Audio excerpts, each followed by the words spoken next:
Hello, and welcome to the review podcast for Introduction to Research Skills, Week 6, in which we talk about making a research plan.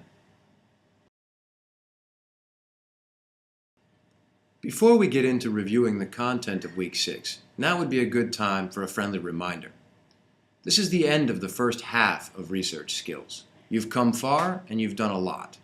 But in Part 2, which I like to call Revenge of Research Skills, things are going to move faster and you're going to have to do a lot more and you're going to have to do it more quickly. There's going to be a major assignment that's going to require putting together everything you've learned so far in this class while you try to learn a few new things as well. It's going to be a lot of work. In order to be well prepared for that, your friendly reminder is to go back and review anything that you might have missed or anything that you didn't fully understand. So if you missed some classes, or you were confused about some things, or if you skipped some assignments, now is the time to get caught up. Go back and review the podcasts that are available on Blackboard. Study the manual closely. Read the material for each week if you like. Do any exercises and assignments there are, and if you have questions, ask your friends, ask your teacher, or ask me. But you've got to get caught up now.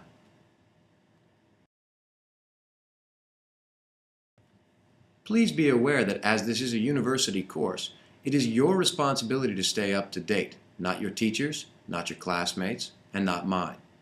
So if you've missed something, again, it's up to you to go back and make sure that you've acquired the knowledge and skills you need, because those skills are essential. You're going to need them throughout the second half of this course. You're going to need them on all your upcoming projects, some of which are starting soon. You're going to need them in other courses, and at the end of the day, you're going to need them for survival. After all, the skills required to find and analyze information, an understanding of argumentation, and critical thinking are not just things you have to learn for this course. They are essential survival skills for any student or professional, and you need to master them quickly, because if you don't, you're going to have a very difficult time in the months and years ahead.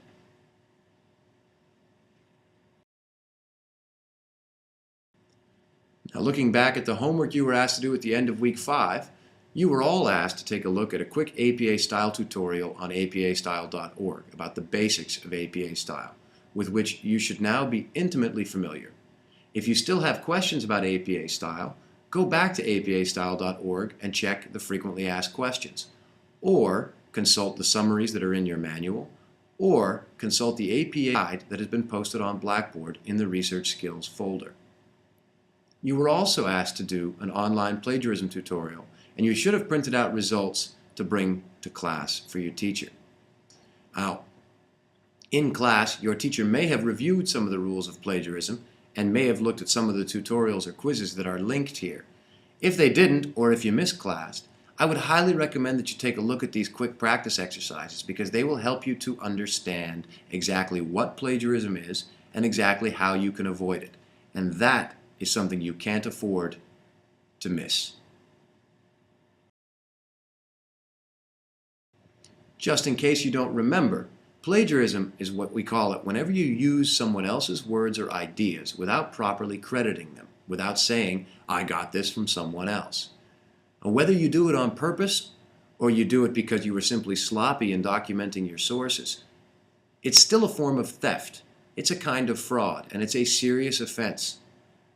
You need to avoid plagiarism or any accusations of plagiarism if you want to be taken seriously as a student or as a professional. If you want to avoid plagiarism, the steps are really simple. They were covered in class before, but we'll review them again right now. It's really just 3 simple steps. The first is to use a signal phrase like "according to" or "as Smith says" before you use any words or ideas that come from somewhere else. The second step is to use a direct quotation using quotation marks, or a close summary of the original source, which we call a paraphrase. You follow that quote or that paraphrase with the third step, an APA-style citation, which consists of brackets or parentheses or haakjes if you're Dutch, that contain the following information: author, date, page. Not an internet site address, author, date, page. If you don't know who the author of a source is, then you use the title, date, page. And if you're looking at an article on the internet that has no page numbers, simply use the paragraph number. Just count from the top, 1, 2, 3, 4, 5, 6, paragraph 6. You must also remember to include all sources in your list of references and/or annotated bibliography. Following these simple steps will protect you from ever being accused of plagiarism if you do them right. And you don't want to be accused of plagiarism because nobody wants to be thought of as a thief.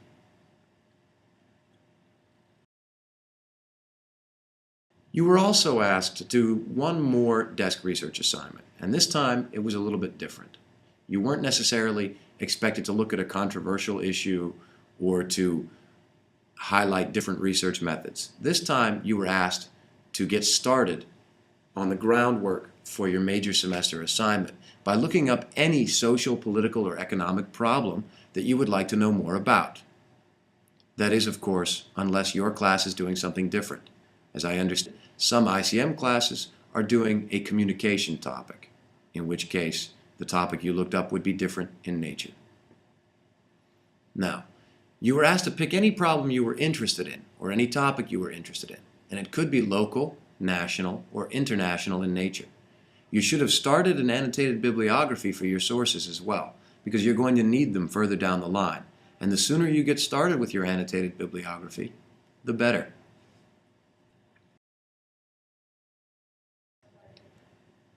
Everyone should have been prepared to present their topics in class. Once again, if you weren't in class, then you obviously missed out. You'll need to contact your peers as soon as possible in order to determine what topics were discussed and what topics were chosen. People were asked to think about what problems or topics they chose, what interested them. Why did they interest you? Why do you want to do more research on this topic? How much do you already know about the topic? Where can you get information about this topic, or where have you found information about this topic? Later in week 6, you were asked to group together with fellow students to work on the assignment, and hopefully you were already able to discuss the topics and to choose one that interests the group. We'll come back to that in a few seconds.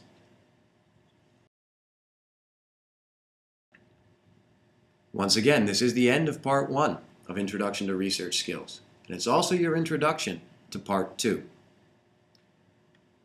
Up till now, you've had a lot of opportunity to practice basic research and critical thinking skills, but now it's going to be time to put them to work for real. In part 2, you're going to take what you know and apply it to this major assignment that I keep hinting at. It's an assignment that you're going to do in small groups of 2 to 3 students.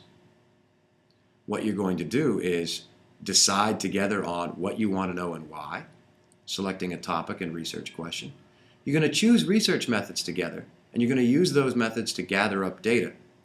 You're going to analyze that data and make some conclusions, and hopefully also some recommendations. And you're going to document all of your research in an APA-style research report and annotated bibliography. That's a lot of work, and you're not even finished yet, because you're also going to learn a couple of other research methods, which you're going to have to learn primarily by doing.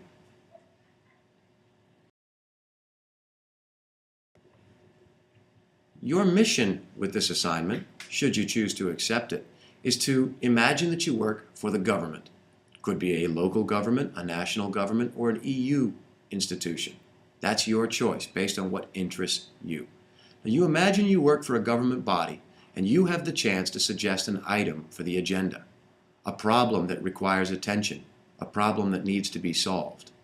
Now, your assignment to research that problem, be able to describe it, to determine its importance, the size and scope of it, how big is the problem, how important is the problem. You need to be able to determine the cause of the problem and the effects of the problem.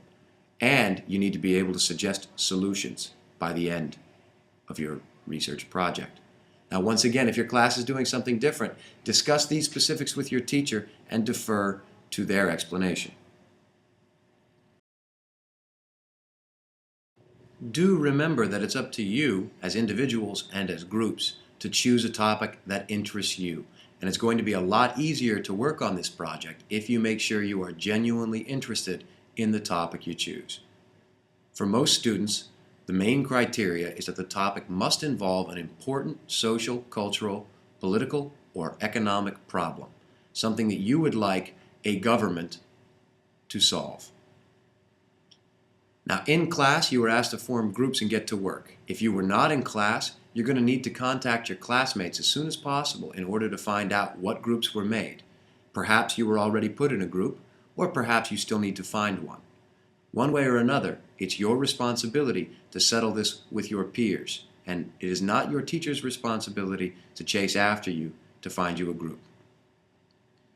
Now, between week 6 and week 7, students are expected to make a preliminary research plan, just a basic starting document that will outline the topic that you're doing and speculate on the methods you might use.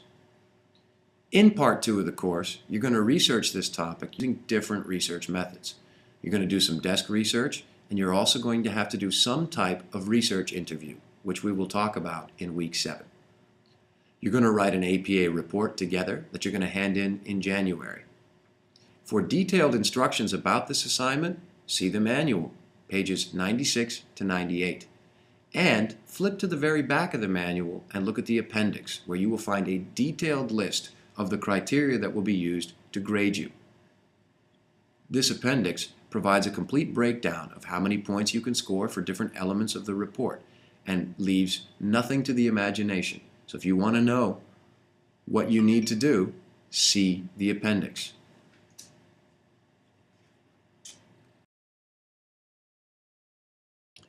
So, once again, students were expected to form groups during class in week 6. If you do not have a group yet, you need to get in touch with your classmates immediately. And you need to sit down with them and figure out what you'd like to do together for the rest of the semester.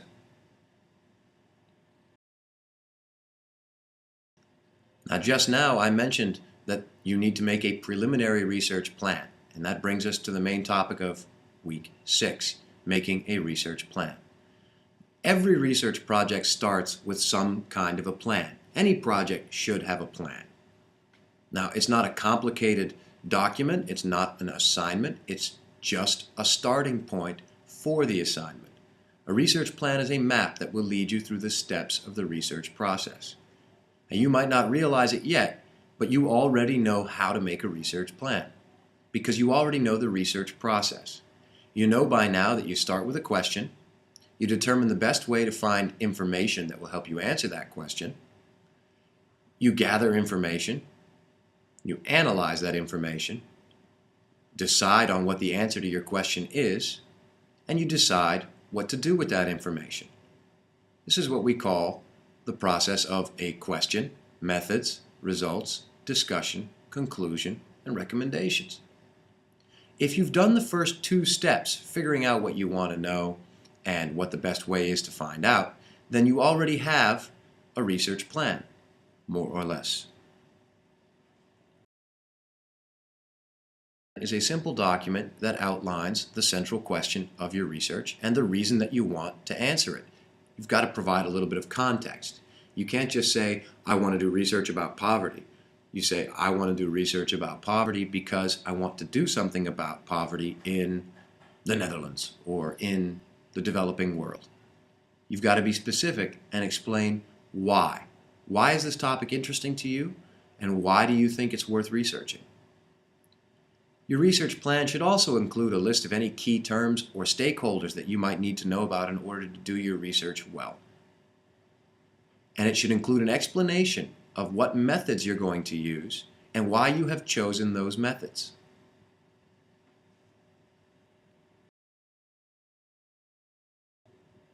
It's really, really easy. All you have to do is remember a couple of golden rules for a good research plan. Rule number 1, keep it simple. Outline your central question and sub-questions, key concepts and stakeholders, and research methods. That's it. Step 2, rule 2, is to remember that your plan is a means and not an end. Never think of a research plan as an assignment. It's not something you have to do in order to score points. It's a tool that you need to use to help you with the actual assignment. Remember that a research plan is not set in stone. That's rule number 3. It can change. You may find information while doing your research that points you in a new direction. You might try a research method that doesn't work out and decide to try something different. That's all okay. It's part of the research process. Remember, this is a process, which means that things can change. And rule number 4 is to plan your time carefully. Decide what you're going to do and when you're going to do it.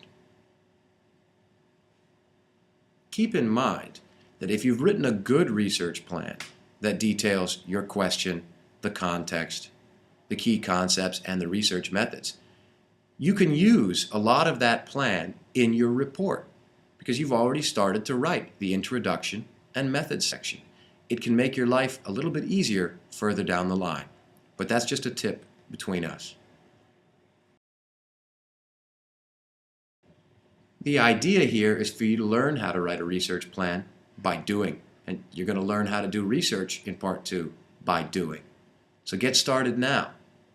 Talk to your group and look at page 100 of your manual for a chart that you can use to help deciding on what you're going to do and to help you with your preliminary research plan.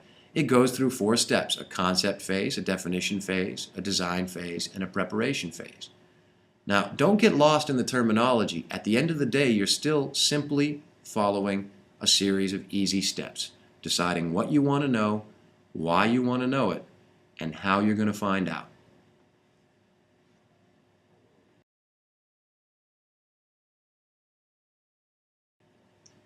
Now, since we're talking about how to find out, it's time to talk about different research methods.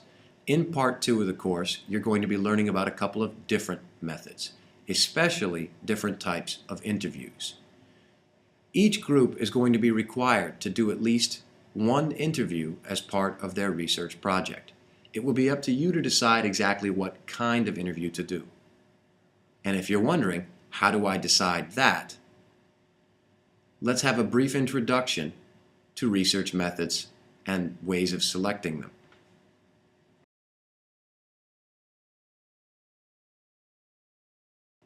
As you know, there are lots of different ways to conduct research, and it's very important that you choose the right tool for the right job. And this is why it's important to know the difference between quantitative information gathering and qualitative information gathering.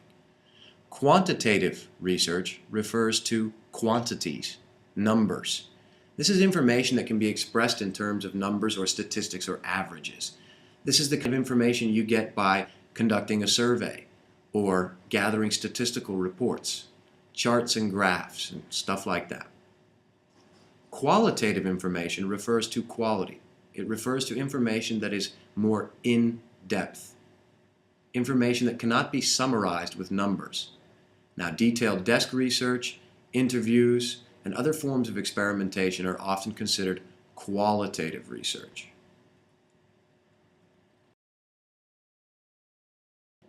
Each has their pros and cons. Quantitative research can be very handy because it's quick. If you put a survey out into the world using an internet site, you can get results fairly quickly from a lot of different people. And it does provide broad data. You can spread a survey to a lot more people than an interview. But the risk is that there is less depth. For example, on such a survey, you can ask lots of closed questions like yes/no questions where somebody can give an answer that you can turn into a number so that you can make charts and graphs and percentages. But you can't ask open questions, and you can't get detailed or nuanced answers. You can ask someone, will you buy my product? Yes or no. But it's very difficult to ask them why in quantitative research. In qualitative research, you can get a lot of detail and depth, but it is much more time-consuming, and that depth comes at the expense of the breadth. The deeper you go, the less wide your research is. You could, for example, get a lot of insight about a topic by interviewing someone who's an expert on that topic. But at the end of the day, you're only talking to one person. You're getting limited perspective. So the information may be deep and detailed, but it doesn't go very far or wide.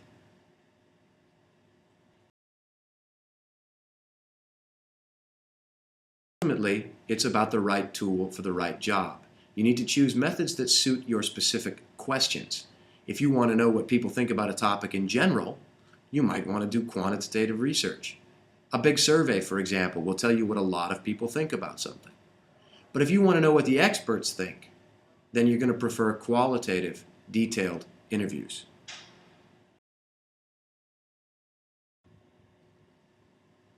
If you're having trouble choosing research methods, think about the criteria that we usually apply in the research world to choosing methods. All your results are going to have to meet certain criteria in order for your research to be successful. They all have to be reliable and consistent. By that, we mean to say that your research methods and the results they produce should be consistent. If someone else decides to do your research again after you, using your plan and your methods, they should be able to reach the same results. Your research methods and results should also be valid. The data that you collect has to be what it appears to be. It has to be legitimate. Everything has to add up. And the relationships between different things must be clear and logical. Your methods and results should also be generalizable. That means you should be able to make some generalizations based on the conclusions that you've found in your research. If you've interviewed 1,000 people to get their opinion on a product, you should be able to reach some kind of general conclusion about a larger group of people. Like the research that we did in week 5, where we looked at what types of products are likely to succeed, or what types of movies are likely to succeed. If the methods you've chosen are going to result in reliable information, consistent information, valid information, and generalizable conclusions, then you're ready to get to work. Now there's a detailed checklist to help you do this on pages 103 and 104 of your manual. So you'll want to check that out while you meet with your group to decide what you want to do.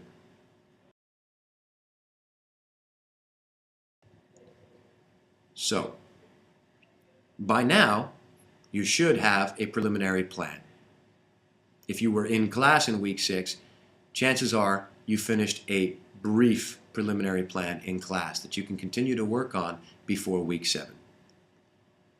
Once you've made the plan, go back to it. Review the criteria for research methods and check it against your plan and see if there's any room for improvement. Ask yourself if you think this basic preliminary plan is going to lead to reliable, valid, and generalizable information. If it's not, your plan's going to need to change. But the good news is you've got lots of time to change it yet.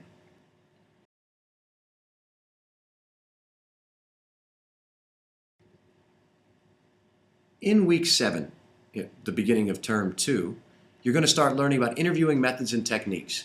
So you might wait to make your decision about what type of interview to do until then. But before then, each group must finalize their topic, if you haven't done that already. You must decide on your research question, which you should have done already. And you should begin doing some preliminary desk research to get more familiar with the topic and start making an annotated bibliography as a group. When you come to class in week 7, at the beginning of part 2, you're going to need to be able to present your topic, any kind of preliminary plan or preliminary research that you've done.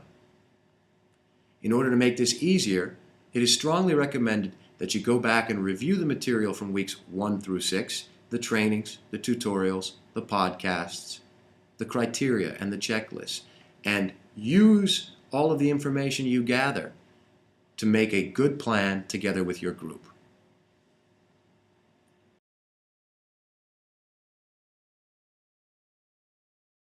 That's the end of this week's podcast.